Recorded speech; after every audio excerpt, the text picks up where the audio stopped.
ఆడెవడో ఒకడు ఉన్నాడు, వాడు వెళ్ళిపోయాడు. వాడికి ఏదో ప్రెస్ మీట్ పెట్టారంట అక్కడ. వాడు అమ్మ వాడేంటండి బాబు అంటే వాడికి ఏదో బాధ, ఏదో కసి వాడికి. పోనీ కసి మొత్తాన్ని పట్టేశారు అబ్బాయిని. కానీ మంచి పనికి వాడుకోవాలని కోరుకుంటున్నా. అబ్బాయి అంత మంచి హ్యాకర్ అని విన్నాను. ఆడు దేశానికి ఉపయోగపడే మనిషిగా తయారైతే బాగుంటుంది. కనీసం ఇక్కడి నుంచి మారైనా సరే. టాలెంట్ ఎవరి సొత్తు కాదండి, అతను ప్రూవ్ చేశాడు.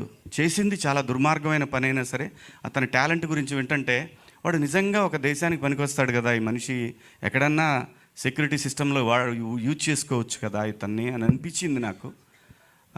కానీ తెలిసి తెలియని వయసు, ఖచ్చితంగా ఏదో డబ్బు లేని తనం ఇవన్నీ వెంటబడి అతని మైండ్లో ఇలాంటి ఒక ఆలోచన వచ్చి చాలామందికి ఇబ్బంది పెట్టాడు.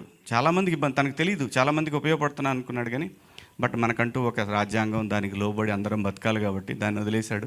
కానీ ఇక నుంచైనా అతను మారాలని కోరుకుంటున్నాను.